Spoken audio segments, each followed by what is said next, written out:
When I returned to Baker Street from a short holiday in the spring of 1891, I had seen little of Holmes for some time.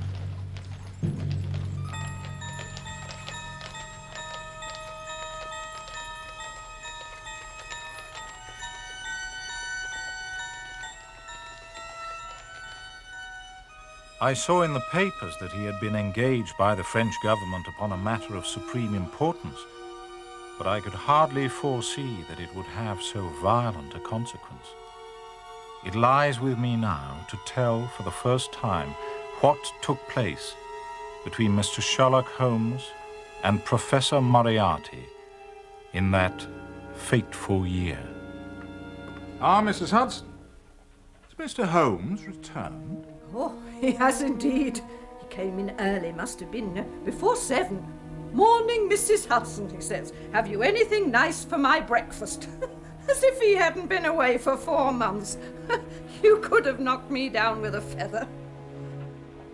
And he's gone out again, I take it? Yes, he had his breakfast and then he went out again just after his visitor left. Visitor? An elderly gentleman. They had words. I didn't like the look of him. Not at all, I didn't. He had a face like the wrath of God. Or should I say the devil? Indeed. Where should we open a bottle of the best claret to celebrate Mr. Holmes' return? Why not? Very good. Thank you, Mrs. Hudson. I learned later that Holmes had survived 3 attempts on his life that very day. But as I waited for him to reappear, Baker Street looked to me as safe and secure as ever.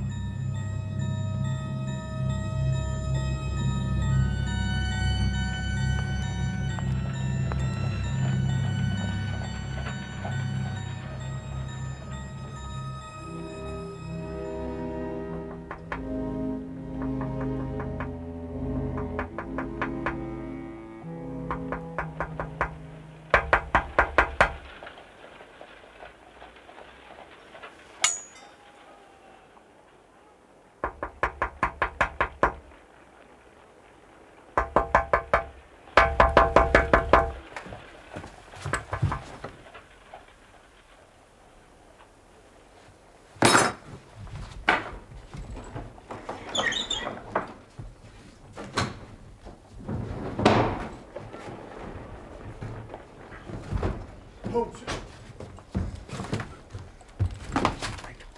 Wait.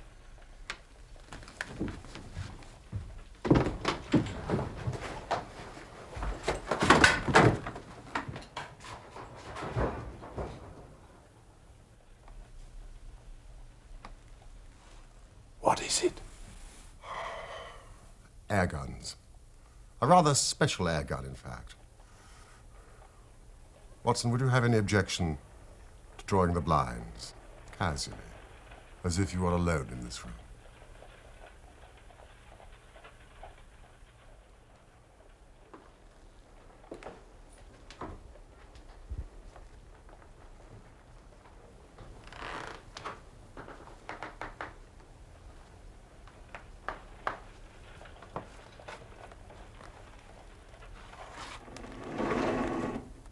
Watson, I think you know me well enough to understand that I am by no means a nervous man. But it is stupidity rather than courage to refuse to recognize danger when it is close upon you.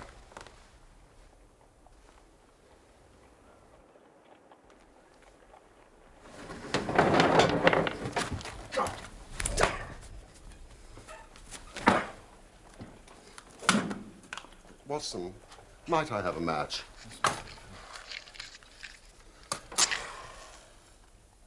Holmes, you're hurt. Scratches, nothing to signify.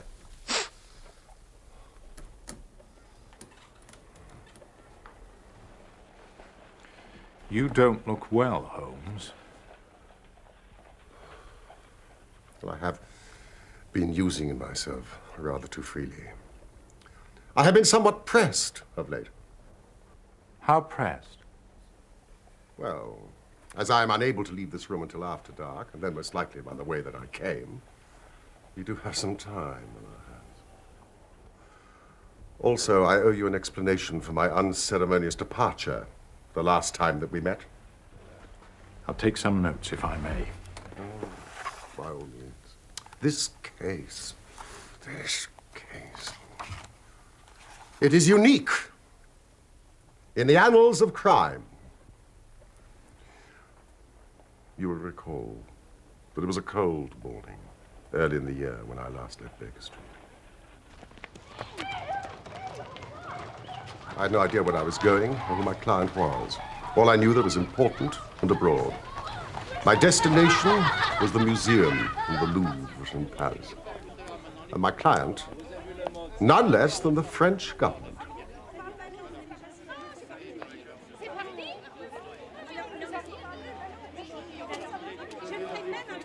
Surely this Palais du Louvre is near to the very heart of France.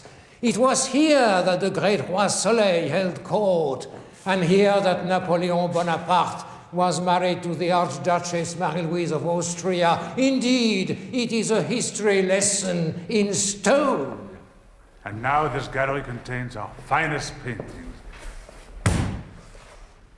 Gentlemen, shall we come to the point? I presume the Mona Lisa has been stolen. Qui le lui a dit? Je vous assure, Monsieur le Ministre, je n'ai absolument rien dit. When I see two hooks and the place where the Mona Lisa used to hang, and then there's talk of peril and scandal.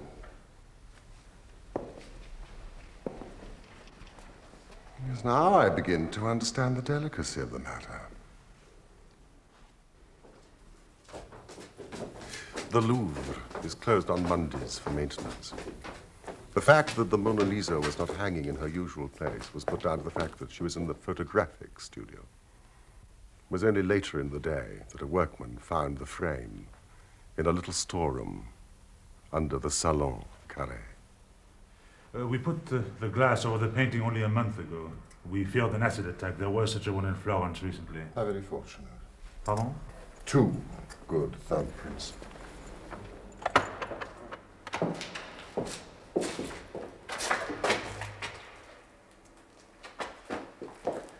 Many artists come here to make copies of the paintings.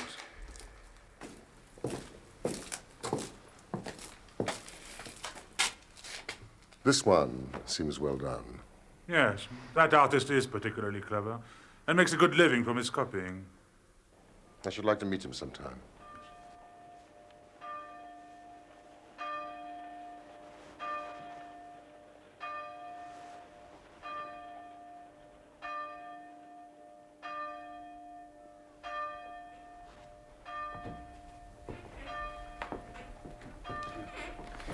To make a bad copy is very easy, but a good one. It takes years of practice. For instance, Da Vinci used Italian poplar wood to paint on. It is very difficult to find. To mix the original color, nearly impossible. His fumature, the smooth blended tones, is very subtle. And his brushwork is left-handed. The crackler, this fine network of cracks. That is the most difficult to achieve of all. And you can achieve it. How? That is my secret. It seems to me that this is something near to a legitimate forgery. No, because the copies must never be the same size as the original. And who would buy one of my copies as the original when the real Mona Lisa is in the Louvre? But if by chance the Mona Lisa is no longer in the Louvre, Oh, But of course you are joking, monsieur.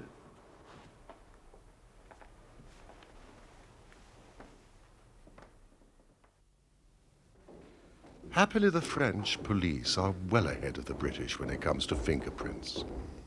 The great Bertillon himself was kind enough to refer to my little pamphlet on the subject as his Bible. As I suspected, our man had been involved in petty crime in the past. A Spaniard named Mendoza.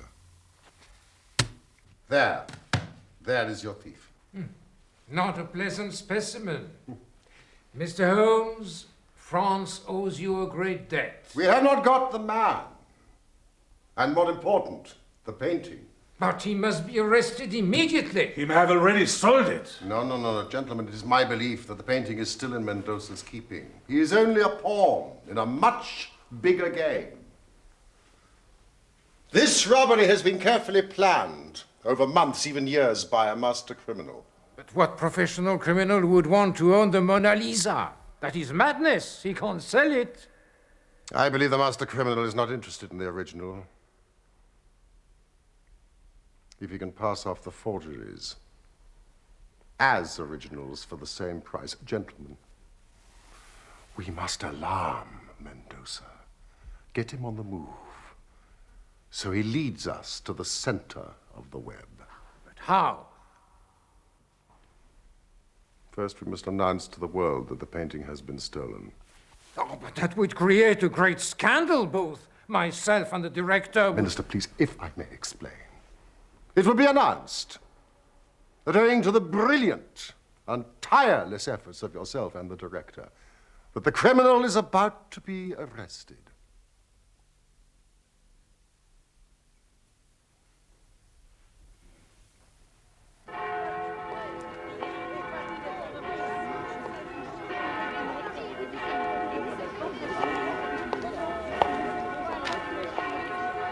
Mr. Holmes, we must arrest him now. No.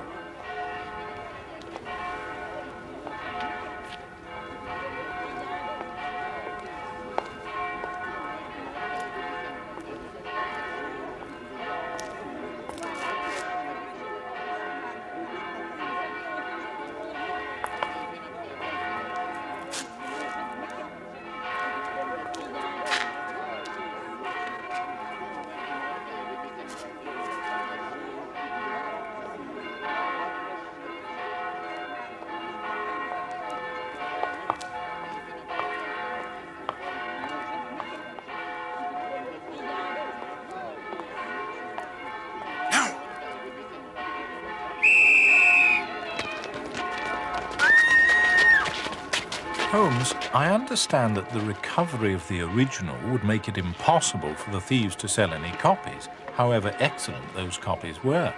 But did you have any clue to the identity of the mastermind behind the whole scheme? I was satisfied that I had recognized one of Professor Moriarty's agents. Moriarty?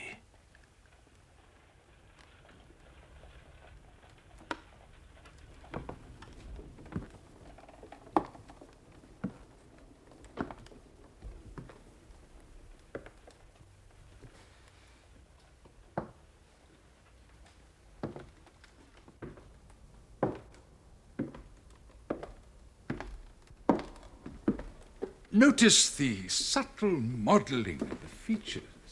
Beautiful hands. Mood. That smile. As Walter Pater described her, the head upon which all the ends of the world are come, and the eyelids are a little weary. No one else has ever had the genius to paint this masterpiece, except Da Vinci. Well, if you look at the paintwork, sir. Leonardo's signature, writ large.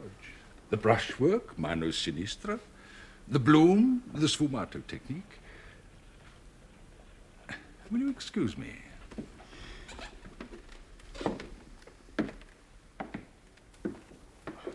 I would say, without hesitation, that the general opinion of the art world is that this is the greatest portrait ever painted.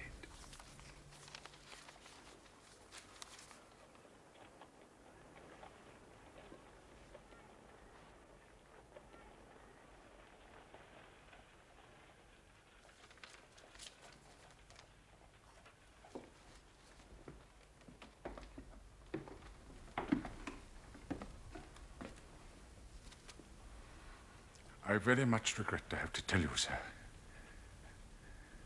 that this painting is no longer for sale. I don't understand, Professor. I mean, the price, maybe? Well, now look, I'll reconsider. I'll give you a cool $4 million. How's that? I'm sorry, Mr. Morgan. The painting is no longer for sale. Huh? Hey, what you guys up to? Take your hands off me, you Mick! For sakes, for nothing. Get out of there quick, you bums. Go get lost. Richard Holmes has recovered the original. These are worthless. Destroy them. Burn them. Do it yourself. Let no one else see you. Yes, Professor Moriarty.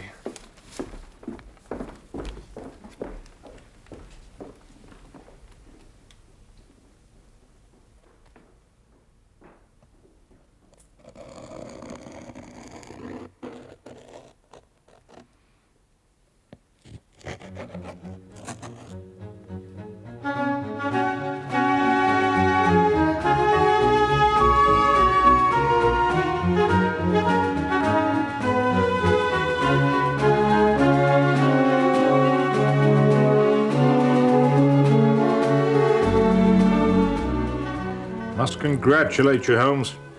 Such an honor, and so well deserved. That was no great problem. The case practically solved itself. I hear you had a visitor this morning. Ow! I had not been back in Baker Street more than half an hour when... But you cannot go up there, sir.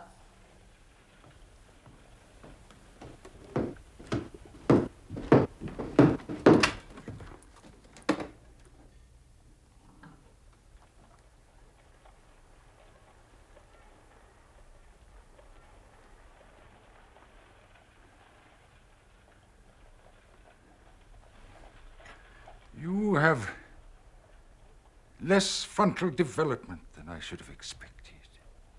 It's a dangerous habit to finger loaded firearms in the pocket of one's dressing gown.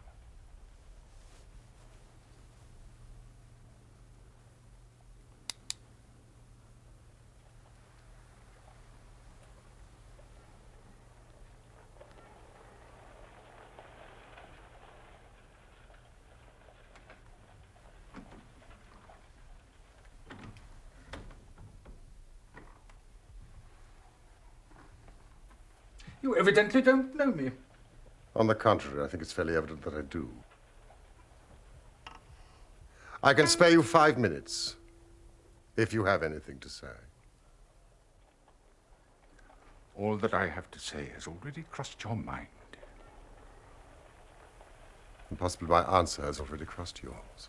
You stand fast. Absolutely.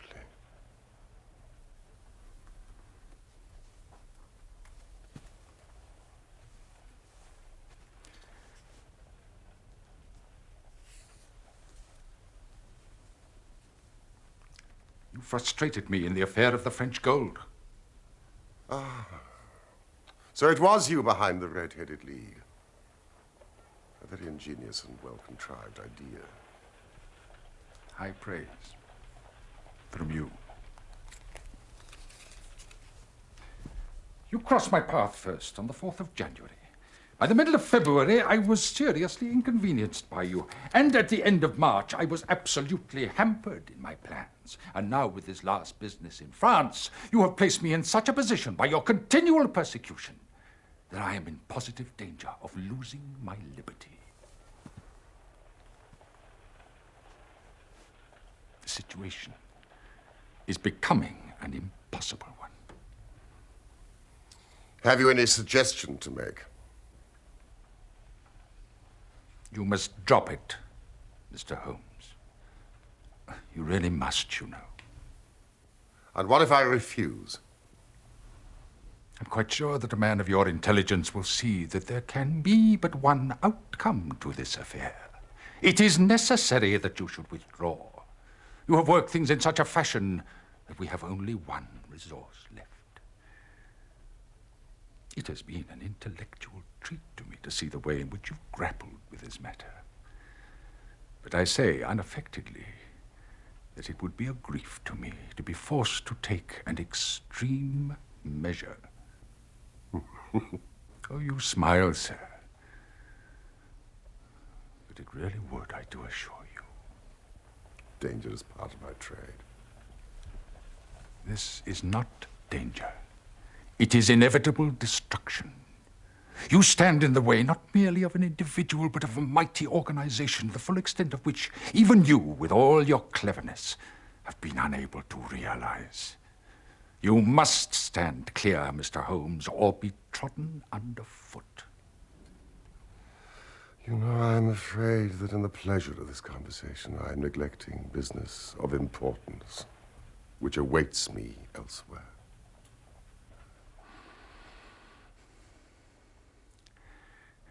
Well, well. It seems a pity. But I've done what I could.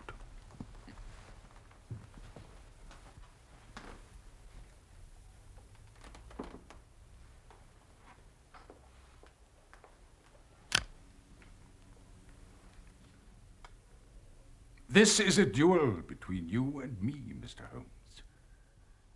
You hope to place me in the dock.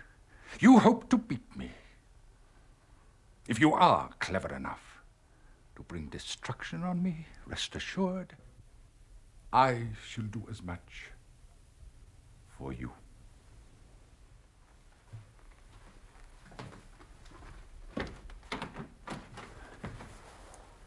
You have paid me several compliments, Mr. Moriarty.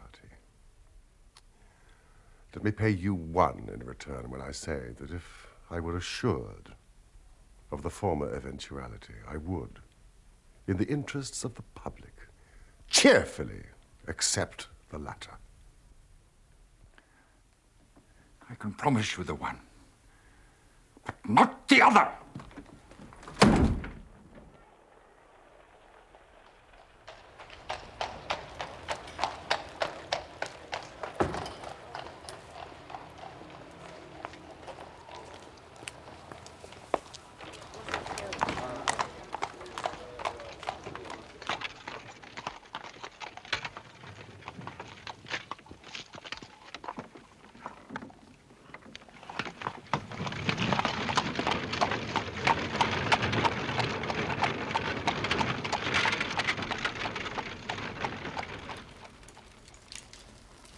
He is the Napoleon of crime, Watson. For years I have endeavored to break through the veil which shrouded him. And at last, I've seized a thread and followed it to Moriarty himself. And now I'm ready to close on him. If he doesn't close upon you first.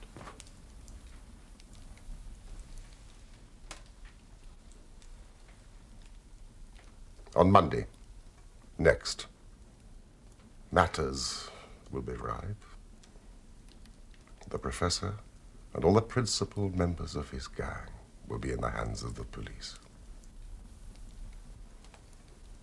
Then will come the greatest criminal trial of the century. The clearing up of over 40 mysteries and the rope for all of them.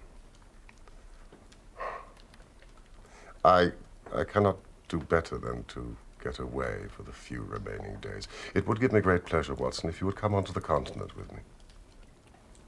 The continent? I'd be delighted, Holmes, but where?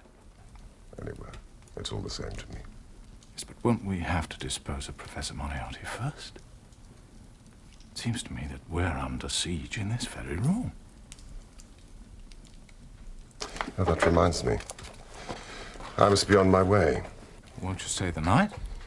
No, it's too dangerous for you if I stay here.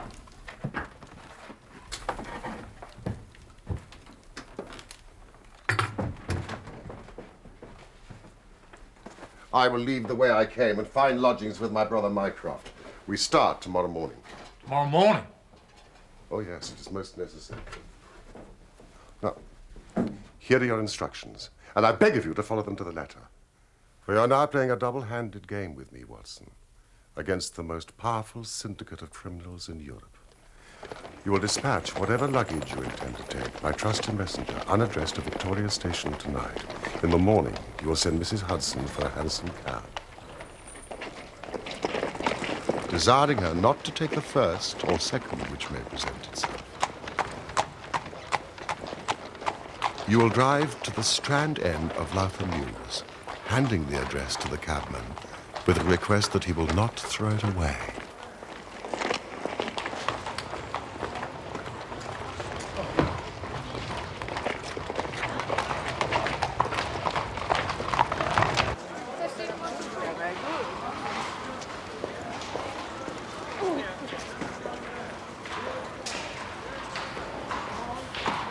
Have your fare ready, and the instant that your cab stops, move speedily through the mews and time yourself to reach the other end at exactly 9:15, where you will find a small brougham waiting close to the curb, driven by a fellow with a heavy black coat tipped at the collar with red.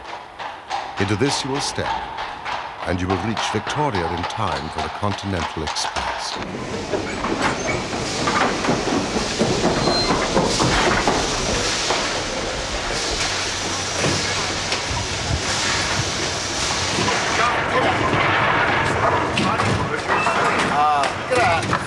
Excuse me, sir, I wonder if you speak Italian. No, I'm afraid not. I'm looking for the gentleman who reserved this compartment. Not a sign of him, sir. If you're travelling, you better get aboard.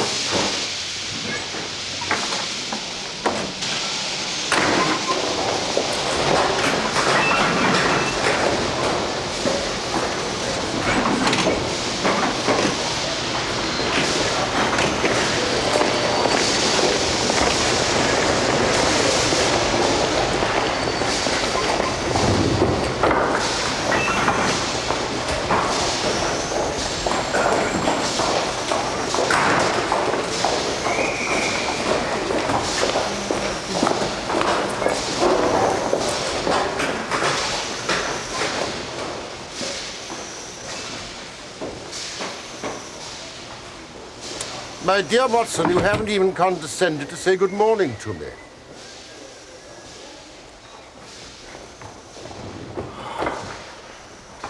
Good heavens, Holmes.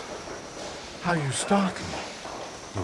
It is still necessary to take every precaution.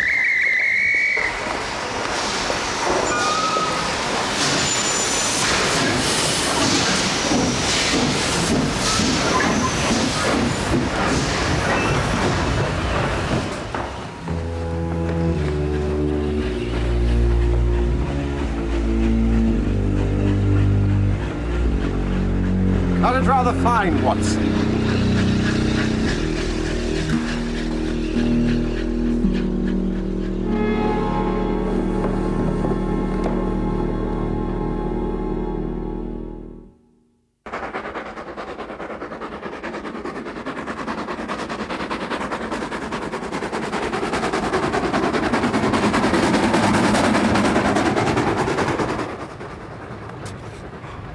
I see that this express runs in connection with the boat. So I think we've shaken off Moriarty very effectively. Well, what will he do then? What I should do? Engage a special train. But he'll arrive too late. You'll observe from your Bradshaw that this train stops at Canterbury and again at the boat. Moriarty will catch us there. Good heavens, anybody would think that we were the criminals. Let's arrest him as soon as he arrives. Oh, that would ruin everything.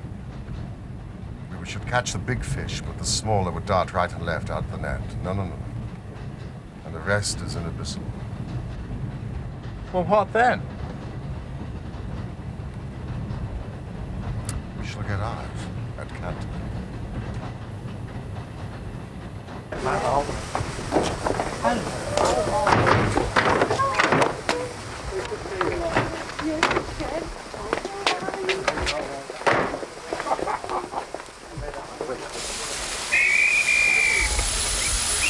But Holmes, our luggage. We must give Moriarty something to follow. What will we do? We shall go across country.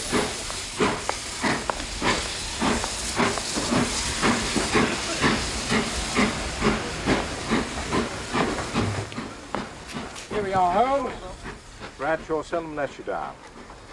From Ashford Junction, we can take the 1 o'clock slow train to Hastings, then on to the dear old London, Brighton and South Coast line, Bexhill to Lewes non-stop, then on to New Haven, evening boat to Dieppe. I think we've got time for an early lunch.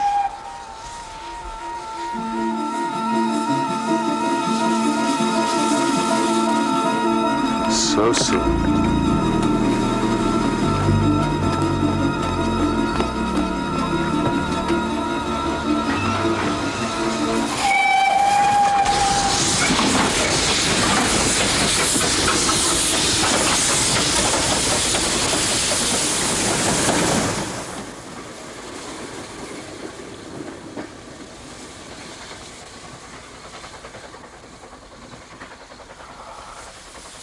There are limits, you see, to even our friends' intelligence.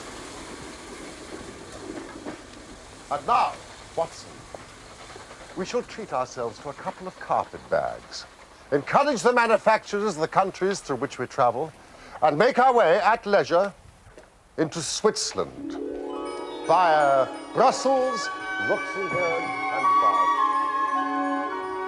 It fell out as Sherlock Holmes had predicted. We stayed 2 nights in Brussels and then began to make our leisurely way southeast.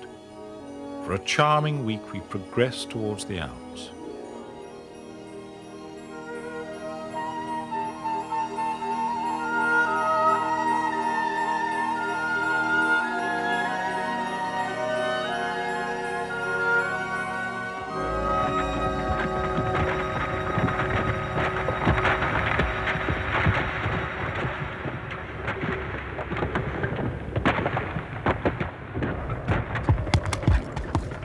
What do you think? A common enough occurrence in the mountains.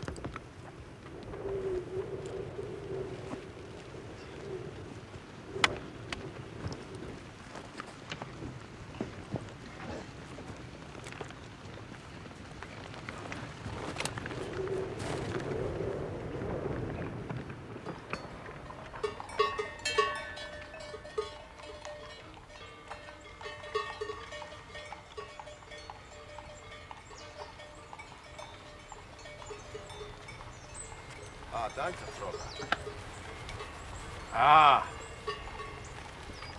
nothing like drinking the wine where it's grown.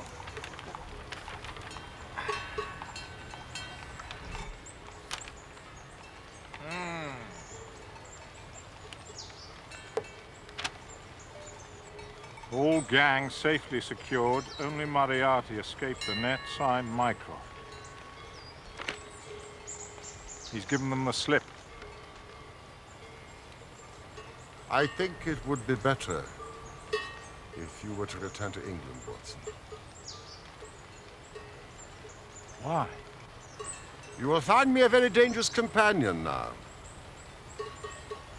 Moriarty will devote all his energies to taking his revenge upon me. And if I have a companion... Would you be rid of me?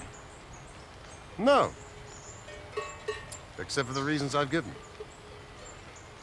We've been in tight places before together. Never as tight as this one. I'm not leaving you, Holmes. Not unless you order me to go.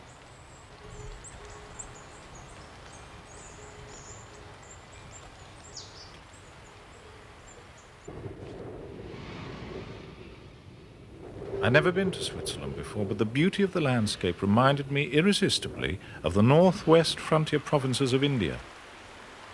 But, in spite of the lovely scenery all round us, it was clear to me that never for one instant did Sherlock Holmes forget the shadow that lay across him.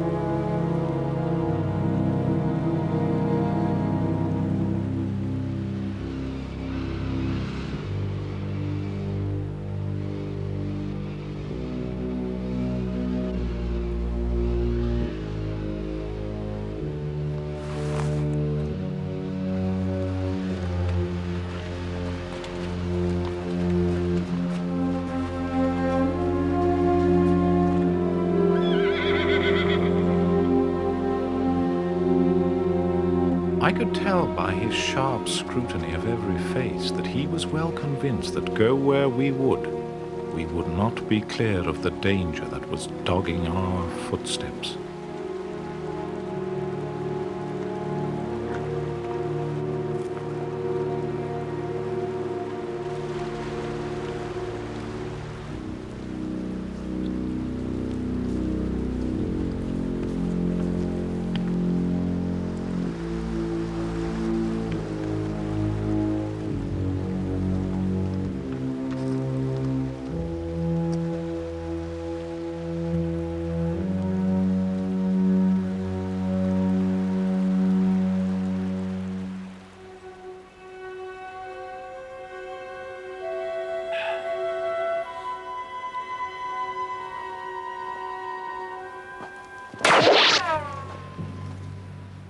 What was that?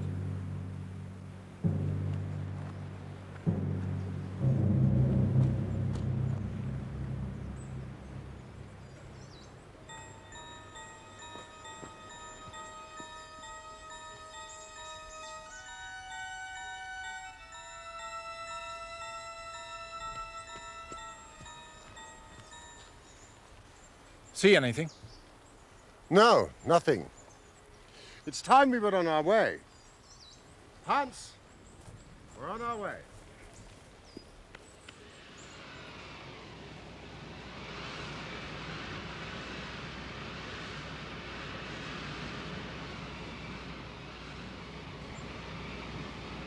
At last we reached the heart of the Bernese Oberland and came to the village of Meiringen, where we put up at the Englischerhof, then kept by Peter Steiler the elder.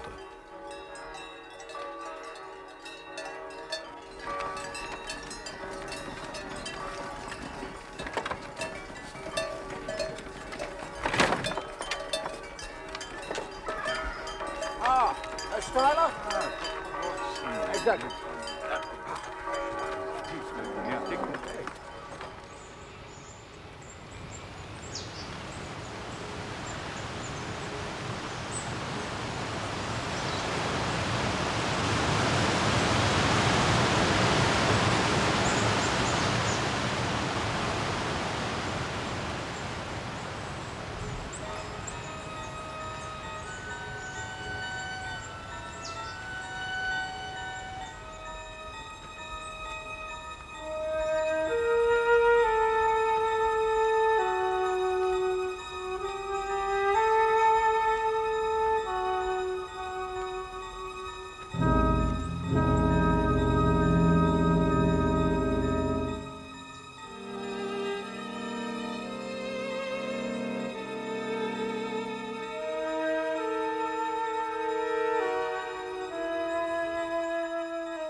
The walk over the hills to Rosenlaue is very beautiful. You can stay the night there and come back the next day.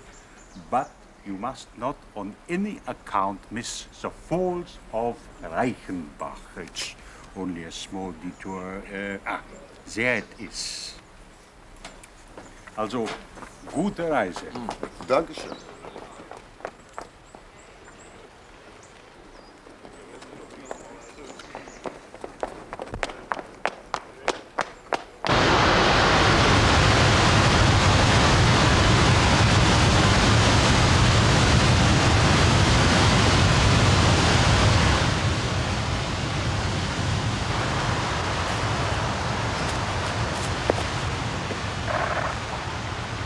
It is indeed a fearful place. The torrent, swollen by the melting glacier, plunges into a tremendous abyss, in which the spray rose up like the smoke from a burning house.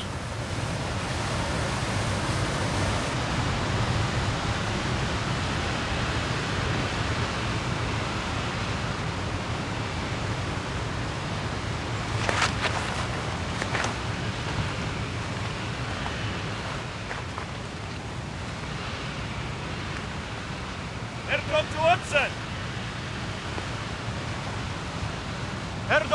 Watson!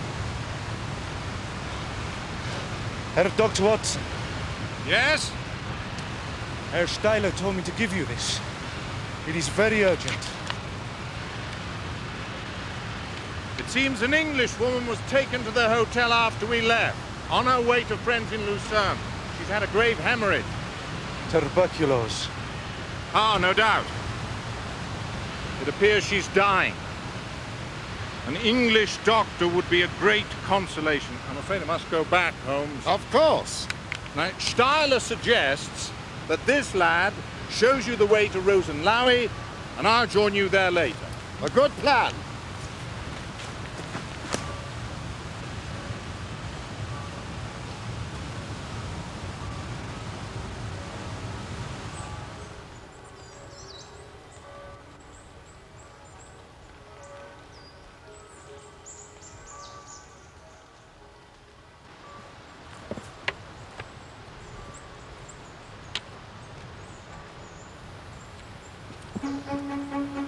Hey!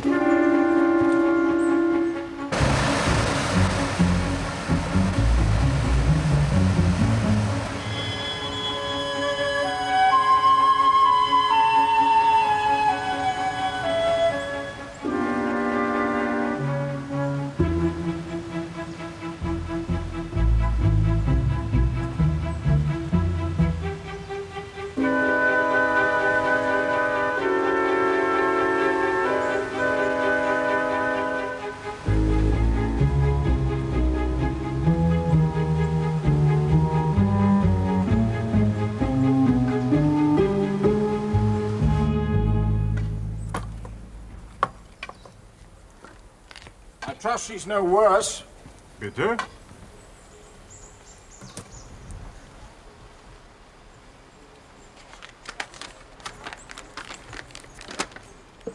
You didn't write this? There is no sick English woman at the hotel? No, but it has a hotel mark. Of course, there was a tall old Englishman who came here after you had gone. He said...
It was the sight of the alpenstock that turned me cold and sick.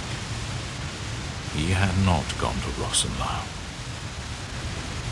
I stood for a minute or two to collect myself, for I was dazed with the horror of the thing.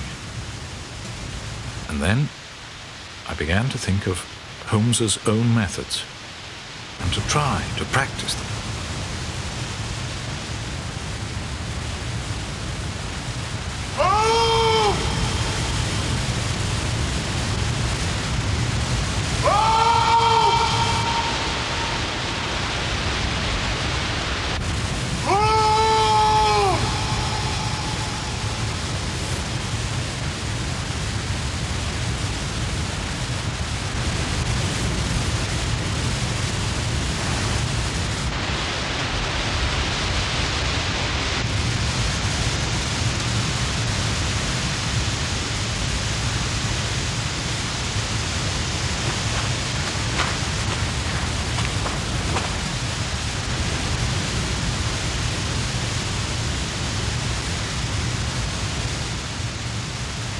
My dear Watson, I write these few lines through the courtesy of Mr. Moriarty, who awaits my convenience for the final discussion of those questions which lie between us. I am pleased to think that I shall be able to free society from any further effects of his presence, though I fear that it is at a cost which will give pain to my friends, and especially, my dear Watson,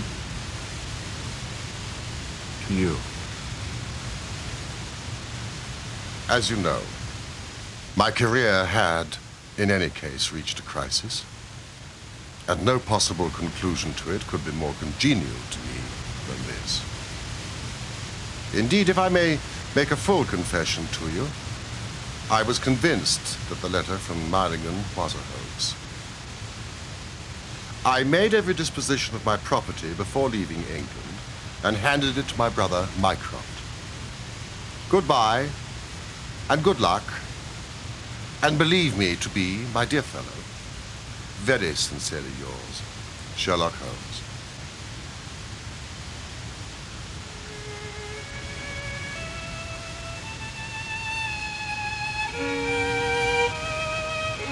In this situation, I had little doubt that a personal contest between the two men ended as it could hardly fail to end.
It's